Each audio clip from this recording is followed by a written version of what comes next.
My name is Daniel Mercer, and for almost 20 years, I thought the biggest problem I'd ever have with my ranch was keeping the fences standing and the cattle inside them. Then an HOA board from a brand new development down the road decided my land was worth exactly $1. They wanted my property, they wanted control of the road leading to it, and they were convinced they could pressure me into handing everything over. What they didn't know was that my ranch wasn't just another piece of empty countryside. Beneath that quiet stretch of land was something connected to a secret my family had protected for generations. And when the HOA started pushing harder, threatening legal action, and sending their self-appointed neighborhood queen to intimidate me, I realized they had no idea what they were messing with. Bro, what happened next turned their little land grab into the biggest mistake they had ever made. Daniel Mercer had inherited the ranch from his grandfather, a weathered piece of land sitting just outside the growing edge of town.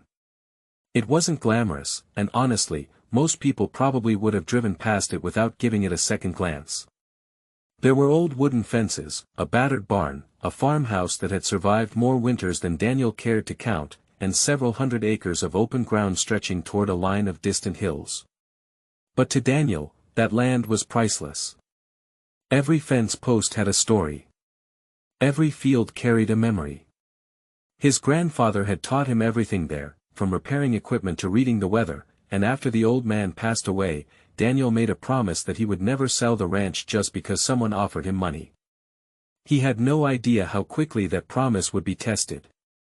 The trouble started when a massive residential development appeared on the other side of the county road. At first, Daniel barely paid attention. Construction crews arrived, roads were carved through fields that had once been completely empty, and enormous houses began appearing almost overnight. Then came the signs announcing an exclusive planned community with private amenities, landscaped entrances, walking trails, and, of course, a homeowners association. Daniel watched the development grow from a distance, mostly because he had no interest in becoming part of it. His ranch had existed long before those houses, and he intended for it to remain exactly where it was. Then one afternoon, a black SUV rolled through his front gate without permission. A sharply dressed woman stepped out, carrying a folder and wearing the kind of expression that immediately told Daniel she believed rules were things other people followed. Her name was apparently Carol Whitmore, though Daniel would soon know her simply as the HOA president. She introduced herself with the confidence of someone who already believed the conversation was going to end in her favor. She explained that the new development was expanding, that the HOA had plans for improving the surrounding area, and that Daniel's ranch was becoming an unfortunate obstacle. That was the first moment Daniel realized this wasn't a friendly conversation. Carol presented him with an offer to purchase the property. Daniel looked at the paperwork, expecting some ridiculous number. Instead, the proposed purchase price was $1. $1 single for the entire ranch. For a second, Daniel genuinely thought it was a joke. It wasn't. Carol apparently believed the land was becoming difficult to maintain, that Daniel would eventually get tired of ranching, and that accepting the HOA's offer would save him future trouble. The arrogance of it was almost impressive. Daniel calmly rejected the offer and told her to leave the property. Most people would have taken the rejection and walked away. Carol didn't. Within weeks, Daniel started receiving letters about alleged property violations. Then came complaints about fencing, noise, livestock, and even the appearance of his barn. None of the rules actually applied to his property, because Daniel wasn't part of their HOA. But Carol seemed determined to find something, anything, that would give her leverage. And then the notices stopped being annoying and started becoming threatening. The HOA began claiming that Daniel's private access road interfered with their development plans. They wanted an easement across his land, and when Daniel refused, Carol hinted that the HOA had attorneys prepared to make his life extremely difficult. That was when Daniel realized something important. They weren't trying to buy his ranch because they wanted the land. They needed something underneath it. And Daniel had absolutely no idea yet what they were looking for.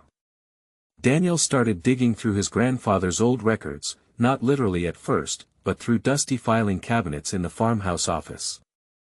There were property surveys, handwritten maps, decades-old tax documents, and several strange notes that seemed completely meaningless.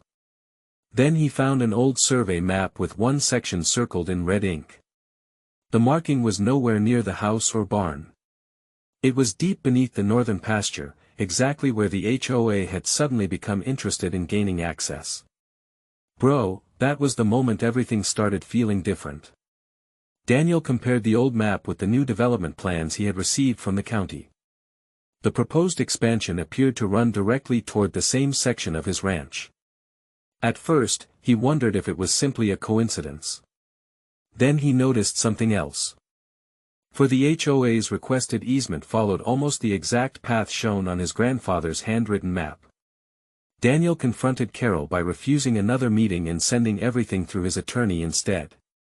But instead of backing down, Carol escalated.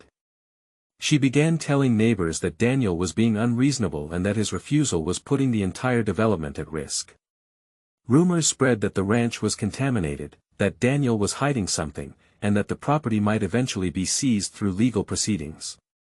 That last part terrified Daniel, not because he believed Carol could simply take his land, but because it revealed how confident she had become. Then, late one evening, Daniel noticed fresh tire tracks leading across the northern pasture. Someone had entered his property. The next morning, he found a section of fencing cut open and fresh dirt near the exact location marked on his grandfather's map. That was enough. Daniel installed cameras around the property and contacted the authorities. When he reviewed the footage that night, he saw two unfamiliar vehicles arriving after midnight. Several people stepped out, walked directly toward the marked area, and began examining the ground with equipment. They weren't wandering around. They were searching. And whatever they expected to find buried beneath Daniel's ranch was valuable enough that someone was willing to trespass in the middle of the night to get it. Daniel watched the footage 3 times before he even called his attorney. The people on the recording weren't random teenagers looking for a place to hang out. They had equipment, maps, and a very specific destination. They had entered his property after midnight, gone straight to the northern pasture, and spent nearly an hour inspecting the ground before leaving through the same broken section of fence. Daniel felt something cold settle in his stomach. His grandfather had always been secretive about that part of the ranch, but Daniel had assumed it was just an old man protecting his privacy. Now, for the first time, he wondered whether his grandfather had been protecting something much bigger. The sheriff's office investigated the trespassing incident, but Daniel's attorney warned him not to expect an immediate answer. What mattered was the pattern. The HOA had tried to buy the entire ranch for $1. They had demanded an easement. They had complained about Daniel's property. Then, almost immediately after being refused, someone had entered the exact area shown on his grandfather's old map. Bro, at this point, even a conspiracy theorist would have been taking notes. Daniel decided he needed to know what was under his land before anyone else found it. With his attorney present and a licensed surveyor assisting him, Daniel examined the old map more carefully. The red circle wasn't simply marking a location. It appeared to correspond with an underground structure shown on a much older survey. The document was decades old, and several sections had been crossed out, but one notation remained clearly visible. It referenced an abandoned underground storage facility constructed during the early development of the county. That discovery changed everything. Daniel arranged for the area to be professionally inspected. What they found beneath the northern pasture was not some forgotten pile of junk or an old root cellar. Several feet below the surface was a reinforced concrete structure, partially collapsed but remarkably intact. Inside were sealed metal containers, old equipment, engineering documents, and records connected to a major industrial project that had operated in the region decades earlier. But the biggest surprise was the legal paperwork. Daniel's grandfather hadn't simply known about the structure. He had legally acquired the property specifically because the underground facility had been transferred with the land. The documents showed that the land contained valuable mineral and water rights that had been overlooked during later development surveys. More importantly, the underground site sat directly over a critical groundwater channel. The new development's expansion plans depended on access to that water source. Suddenly, the HOA's obsession made perfect sense. They didn't want Daniel's ranch because it was inconvenient. They wanted control of what was beneath it. And Carol had apparently assumed Daniel was too uninformed to realize what he owned. That assumption became her biggest mistake. Daniel's attorney obtained the county's development documents and discovered something even worse. The HOA's engineering plans showed proposed infrastructure running across the ranch's northern boundary. The plans had been prepared before Daniel had ever been approached about selling the property. In other words, they had designed their expansion around land they didn't own. That was when Daniel stopped defending himself and started preparing his response. He filed formal complaints regarding the trespassing, supplied the surveillance footage, and turned over the historical documents to investigators. He also requested an independent review of the development plans. Within days, county officials began asking questions about why the HOA's engineers had apparently relied on incomplete property records. Carol suddenly became much quieter. Then came the meeting. The HOA expected Daniel to arrive alone and intimidated. Instead, he arrived with his attorney, the surveyor, and a thick folder containing copies of every document they had uncovered. The meeting reportedly lasted less than an hour. Daniel presented the evidence showing the HOA had attempted to acquire his ranch for $1 while simultaneously preparing plans that depended on resources beneath it. He presented the surveillance footage showing unauthorized nighttime activity. Then he presented the historical ownership documents proving that the underground facility and associated rights belonged to him. The room went silent. Carol's confidence disappeared so quickly that Daniel almost felt sorry for her. Almost. Because there was one final piece of evidence. The investigators had traced one of the vehicles from the nighttime trespass back to a contractor working for the development company. That contractor had been hired to conduct preliminary surveys of Daniel's land without his permission. The HOA could no longer pretend this was a misunderstanding.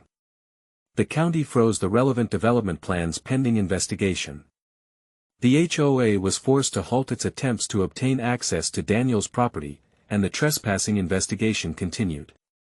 But Daniel wasn't finished. He decided to use the one thing Carol had underestimated from the beginning: documentation. Every letter, every threat, every alleged violation, every demand for an easement, and every attempt to pressure him into selling was organized into a timeline. His attorney presented the entire package during the legal proceedings. And that was when the real consequences began. The HOA's own records showed that several board members had known about the underground resources before approaching Daniel. They had discussed acquiring the ranch internally and had even estimated how much the development could gain if they obtained control of the water rights. Their $1 offer suddenly looked very different. It wasn't an insult born from ignorance. It was an attempt to make Daniel believe his property was worthless. And when that failed, they tried pressure. When pressure failed, they tried intimidation. And when intimidation failed, someone trespassed. Now every one of those decisions was sitting in front of investigators. Daniel had spent months feeling like the entire neighborhood was against him. But suddenly, the situation had completely reversed. The people who thought they were buying his ranch for $1 were now facing questions about why they wanted it so badly in the first place. And Daniel? He still owned every inch of it. Once the investigation became official, everything changed almost overnight. The HOA that had spent months acting untouchable suddenly became very careful about every document, every email, and every decision it had made concerning Daniel's ranch. County officials suspended the development plans affecting his property while investigators reviewed the ownership records and the circumstances surrounding the unauthorized survey work. Daniel, meanwhile, stopped responding directly to Carol. From that point forward, every communication went through his attorney. Honestly, that was probably the smartest decision he could have made, because Carol had spent so much time trying to control the situation that she apparently forgot how damaging a paper trail could become. The investigation eventually uncovered that several people involved in the development had known about the underground facility and the associated water rights before Daniel was ever approached. The original property research had identified the old records, but the development team had apparently assumed Daniel either didn't understand their significance or would be willing to sell once enough pressure was applied. That one assumption had caused the entire situation to spiral out of control. The $1 offer became especially embarrassing once investigators reviewed the surrounding documents. It wasn't presented as a serious reflection of the ranch's market value. It was part of a strategy to make Daniel believe the property was becoming a burden and that selling cheaply was his easiest option. The complaints about his fences, livestock, barn, and access roads suddenly looked less like ordinary neighborhood disputes and more like attempts to create leverage. And then came the biggest blow. The county determined that the proposed development plans would have required rights and access that the HOA did not possess. The underground water source could not simply be treated as an extension of the development, and the HOA had no authority to cross Daniel's property without the proper agreements. The plans had to be redesigned, and the developers were forced to absorb significant additional costs. Daniel could have stopped there. He could have walked away, watched the HOA deal with its own mess, and considered the whole nightmare finished. But Daniel remembered the broken fence. He remembered the midnight trespassers. Most importantly, he remembered how Carol had treated him from the beginning, as though he were an obstacle rather than the rightful owner of his own land. So Daniel pursued compensation for the damage and unauthorized access. The matter was eventually resolved through legal proceedings, with the people responsible for the trespassing facing consequences and the development company being required to cover costs associated with the unauthorized work and resulting property damage. Carol also resigned from the HOA board. That part surprised Daniel. Apparently, once the investigation began, several homeowners who had previously supported her started distancing themselves from the controversy. They had been told that Daniel was stubborn, unreasonable, and somehow standing in the way of their community's future. Now they were learning that the person they had been encouraged to blame had actually been protecting property that legally belonged to him. Some even apologized. Daniel accepted a few of those apologies, although he never forgot what had happened. The development itself eventually moved forward, but its plans changed dramatically. The northern expansion was redesigned to avoid Daniel's property, and the underground area was protected under the appropriate legal and environmental requirements. Daniel retained ownership of the ranch and the rights that came with it. He also restored the damaged section of fencing. But he did something else that his grandfather would probably have appreciated. He placed a small marker near the northern pasture, not revealing every detail of what was underground, but reminding himself of the lesson the entire ordeal had taught him. The land wasn't valuable because of what somebody else believed it was worth. It was valuable because it belonged to him. Months later, Daniel was standing outside the farmhouse when he noticed a vehicle slowing near the entrance. For a moment, he wondered whether another problem was coming.